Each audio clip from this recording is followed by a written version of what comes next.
Olá, muito boa tarde, bem-vindo a esta emissão do programa Eclésia da Igreja Católica. Nós levámo-lo hoje numa viagem até ao Vaticano, onde acompanhamos a inauguração do Pontificado de Leão XIV. A missa de início do ministério petrino do Bispo de Roma deixou várias mensagens fortes que vamos conferir em seguida. La pace sia con tutti voi. Pater et Filius et Spiritus Sanctus. Amen. Grazie a tutti voi. Buona domenica a tutti. Uma missa que inclui ritos, gestos e palavras que a tornam exclusiva. Celebra o início do pontificado do Papa Leão XIV. 10 dias após ter sido eleito, ao quarto escrutínio pelo Colégio dos Cardeais, foi junto ao túmulo do apóstolo Pedro, na Basílica Vaticana, que afirmou o seu vínculo enquanto Papa da Igreja Católica ao primeiro vigário de Cristo, São Pedro, no local que testemunha o seu martírio. Aí estavam o pálio papal e o anel do pescador, além do livro dos Evangelhos que 2 diáconos transportaram em procissão até ao altar exterior na Praça de São Pedro, local onde estava o circo do imperador romano Nero, responsável pelo martírio do apóstolo por volta do ano 64. Participada por mais de 150 mil pessoas, a missa do início do ministério petrino do Bispo de Roma foi concelebrada pelos cardeais e patriarcas orientais presentes no Vaticano, muitos dos que viveram com o cardeal Prevost acontecimentos intensos das últimas semanas, desde o falecimento do Papa Francisco.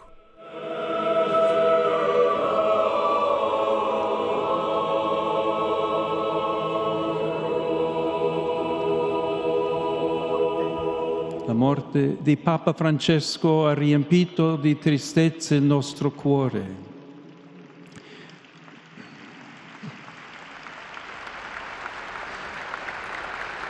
E in quelle ore difficili ci siamo sentiti come quelle folle di cui il Vangelo dice che erano come pecore senza pastore. Proprio nel giorno di Pasqua abbiamo ricevuto la sua ultima benedizione e nella luce della risurrezione abbiamo affrontato questo momento nella certezza che il Signore non abbandona mai il suo popolo. Lo raduna quando è disperso e lo custodisce come un pastore il suo gregge. Sinal de unidade que surge em torno do novo sucessor de Pedro, que se apresentou como um irmão. Sono stato scelto senza alcun merito e con timore e tremore vengo a voi come un fratello che vuole farsi servo della vostra fede e della vostra gioia. Um pontificado que tem um grande desejo desde o primeiro momento. Questo, fratelli e sorelle, vorrei che fosse il nostro primo grande desiderio.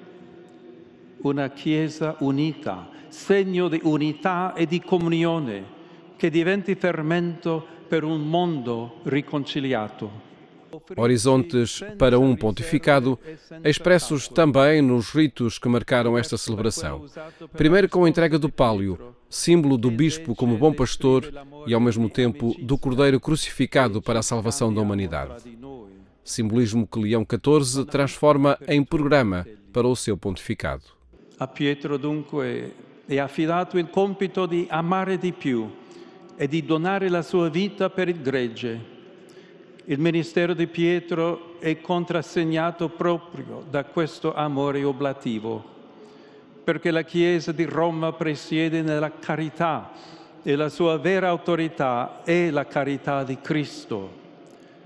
Non si tratta mai di catturare gli altri con la sopraffazione, con la propaganda religiosa o con i mezzi del potere, ma si tratta sempre e solo di amare come ha fatto Gesù. Pietro deve pascere il gregge senza cedere mai alla tentazione di essere un condottiero solitario o un capo posto al di sopra degli altri, facendosi padrone delle persone a lui affidate. Leão XIV recebeu também o Anel do Pescador, que faz parte das insígnias oficiais do Papa enquanto sucessor do apóstolo Pedro, pescador da Galileia. A obra apresenta a imagem de São Pedro com as chaves e a rede, símbolos associados ao primeiro Papa da Igreja Católica. Passando sulla riva di quel lago, aveva chiamato Pietro e gli altri primi discepoli a essere come lui pescatori di uomini. E ora, dopo la risurrezione, tocca proprio a loro portare avanti questa missione, gettare sempre e nuovamente la rete per immergere nelle acque del mondo la speranza del Vangelo.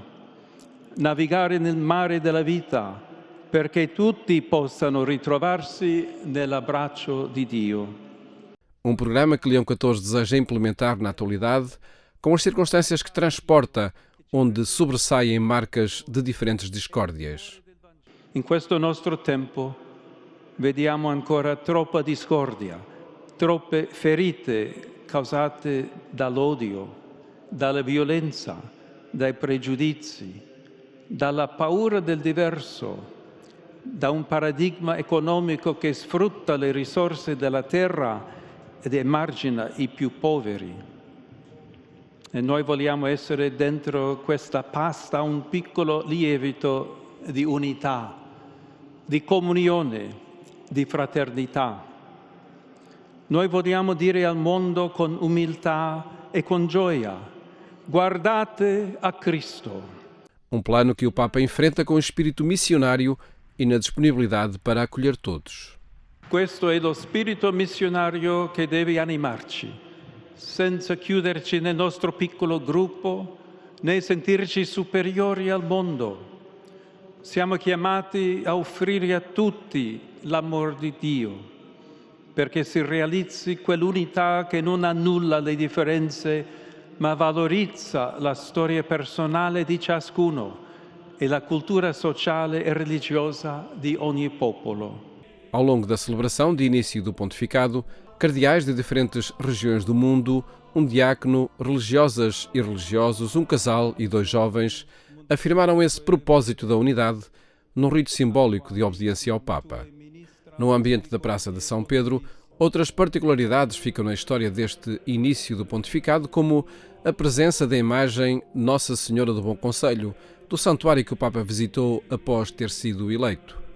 E tal como em 2013, com o Papa Francisco, a presença do Patriarca Ecuménico Bartolomeu da Igreja Ortodoxa de Constantinopla, o primeiro a participar nestas celebrações desde o cisma que separou católicos e ortodoxos em 1054. Depois, a presença também de outras delegações de confissões cristãs e não cristãs, assim como de mais de 150 chefes de Estado e de Governo. A missa de início do pontificado foi acompanhada por mais de 150 delegações de vários países, incluindo Portugal. O Presidente da República Portuguesa teve a oportunidade de cumprimentar o Papa e foi também acompanhado por centenas de milhares de peregrinos de vários países, com um destaque particular de grande festa para os peregrinos do Peru, onde o Papa Leão XIV foi missionário e bispo. Antes de pela primeira vez percorrer a Praça de São Pedro no Papa Móvel, Leão XIV quis estar com a Presidente da República do Peru, o país onde foi missionário e bispo e que sempre recorda com afeto. Depois, ao longo da praça e de toda a via da Conciliação, que liga o Rio Tibre ao Vaticano, o cardeal Prevost quis saudar de forma próxima os que estavam em Roma para participar na missa de início do pontificado. Um momento particularmente vivido por quem chegou do Peru e sentiu o orgulho de ver como sucessor de Pedro quem quis ser peruano. He venido a la misa del Papa, quería verlo, quería ver al Papa, quería sentirme bendecida con él y de verdad que estoy muy bien. Me siento muy orgullosa que el Papa sea peruano y ahora que lo he visto me siento muchísimo más bendecida que nunca. Espero que el Papa ahora, esperamos que ahora haga todas las cosas que faltan por hacer y en realidad para mí es un orgullo de que sea peruano. Nos sentimos muy orgullosas como peruanas, con mucha esperanza. Y nos gusta porque el Papa es peruano, es peruano. ¡Arriba Perú, chicas! Sentimentos ainda mais marcantes em quem conviveu com o padre Prevost na diocese de Chiclayo, onde depois foi bispo. Yo vivo en un distrito de Choncoyape, cerca a Chiclayo. Y bueno, me siento muy agradecida, bendecida, porque el Espíritu Santo le dio todo al Padre Robert. Y bueno, esperamos, ¿no?, que traiga la paz y para todo el mundo. Mi nombre es Anaí, también soy del norte. Y feliz con el Papa, que nos hemos adueñado de él. Sí, es nuestro, perdón, es nuestro. A missa de início do pontificado ficou também marcada pela saudação do Papa a mais de 150 delegações oficiais presentes, entre chefes de Estado e de Governo, onde marcou presença Marcelo Rebelo de Sousa e o Ministro de Estado e dos Negócios Estrangeiros, Paulo Rangel. O Presidente da República saudou o pontificado de Leão XIV, virado para o futuro, e manifestou o desejo de receber o Papa em Portugal. Foi assim a reportagem desta missa de início do Ministério Petrino do Papa Leão XIV. A Igreja Católica, depois de momentos excepcionais, que desde o internamento do Papa Francisco, a sua morte, o conclave, a eleição do novo Papa, entra agora numa nova etapa, em que prossegue o seu caminho sob a liderança do novo Papa. Por cá, deixo agora o convite para conhecermos um novo livro, Jesus o Orante e Mestre da Oração, é do padre e biblista Armindo Vaz, que conversa com o jornalista Paulo Rocha. No portal agência.eclesia.pt pode ficar a par de outras notícias sobre os acontecimentos destes dias. Falamos agora sobre o livro Jesus, o Orante e Mestre da Oração, escrito pelo Padre Armindo Vaz, que está connosco e que cumprimento. Muito boa tarde. Boa tarde. Obrigado, Padre Armindo, por estar no programa Eclésia. Em torno deste livro, e mesmo antes de começarmos a gravação, o Padre Armindo dizia-me que foi o primeiro que escreveu e o último a ser editado. Foi. Parece contraditório, mas trata-se de uma segunda edição, é isso? É uma segunda edição. Eu quis renovar completamente o livro que tinha sido publicado em 1987. São quase 50 anos a fazer oração, que agora já não faço da mesma maneira que fazia em 1987. Por isso, renovei completamente o livro, sobretudo os capítulos 2 e 3. E podemos dizer que na oração de Jesus os acontecimentos pascais são o ponto de referência, o ponto limite e também o limiar de toda a oração de Jesus? São, pelo menos, os acontecimentos pascais levaram os discípulos de Jesus a compreender melhor aqueles momentos de oração em que o viram voltado diretamente e profundamente para Deus, a quem ele invocava como Pai.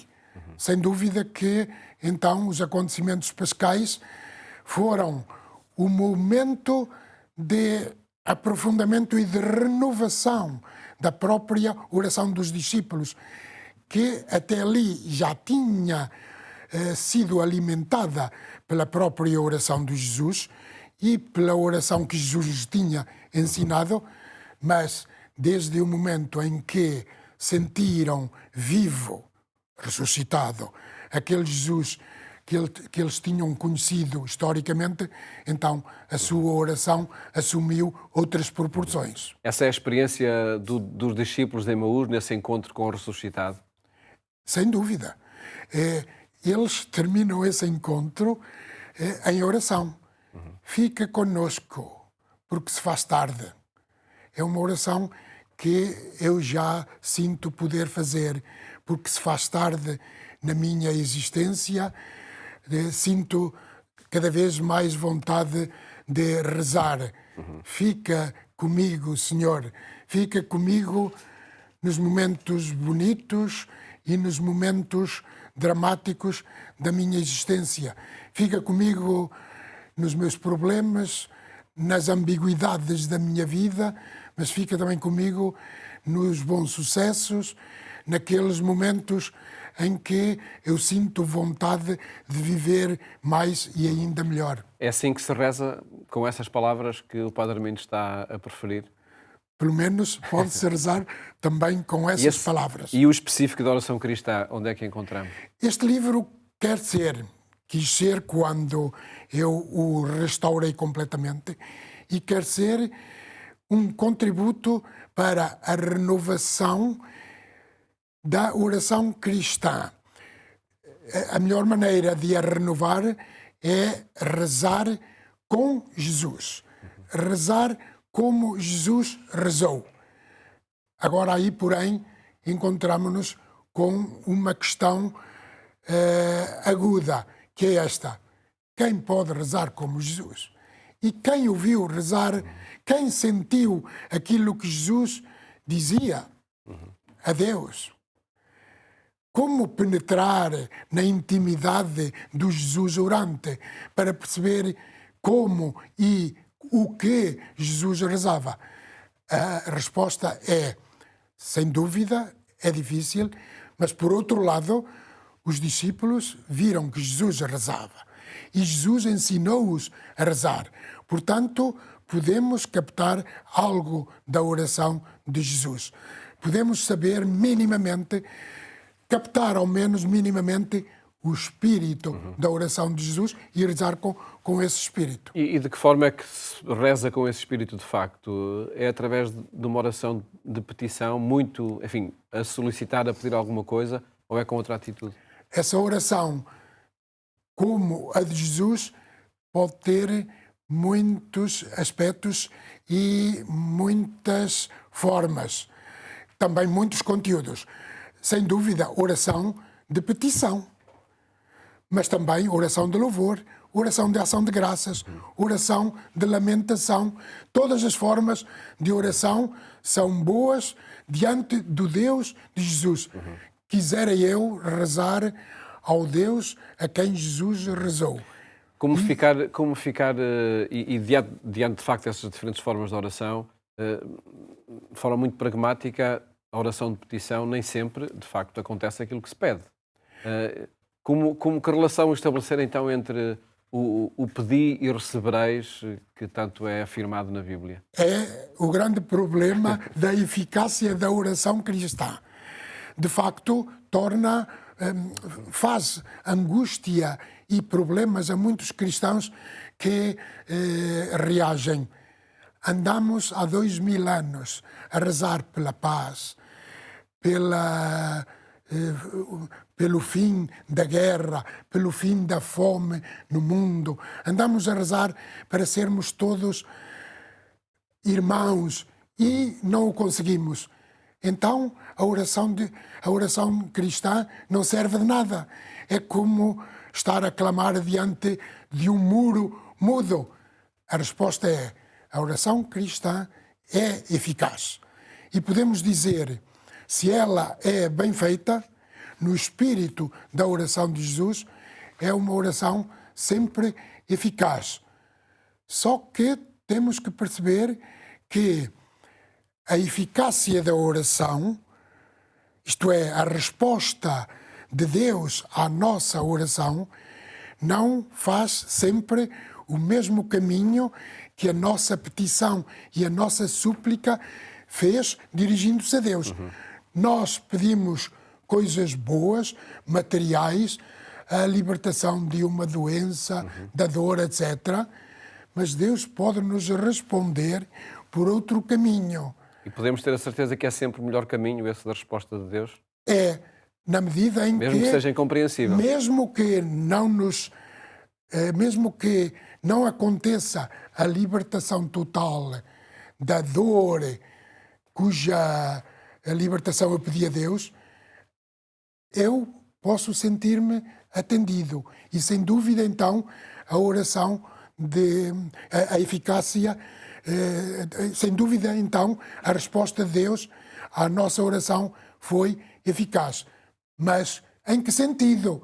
Foi eficaz no sentido de que o facto de eu rezar a Deus deu-me sabedoria para eu saber sofrer e para saber eventualmente morrer apesar de saber que Deus me queria libertar da dor.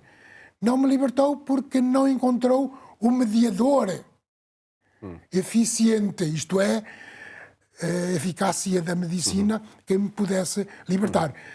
Sabendo bem que Deus sempre nos quer salvar e libertar da dor. Deus só pode querer isso. Todavia, para nos salvar da dor, Ele precisa da mediação eficaz dos humanos. E acredito que nas páginas deste livro, enfim, até outras questões podem ser respostas a outras questões aqui serão encontradas. Sem dúvida, para rezarmos com Poderíamos Jesus. sintetizar as respostas que aqui encontramos numa afirmação, Padre Armindo? Sem dúvida. Rezar bem, e é preciso ousar rezar bem, é um gesto quase maior do que a própria vida. Mas fazer própria a oração de Jesus, a oração que só de amor viveu, é uma expressão de vida superlativa. Arte nobre de compreender a existência em intensidade e de a transfigurar em jardim habitado.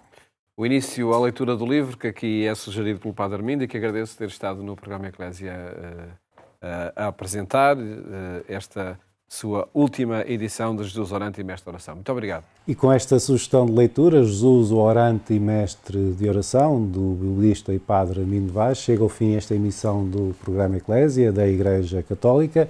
Nós estamos em atualização permanente em agência.eclésia.pt. Muito obrigado pela sua companhia.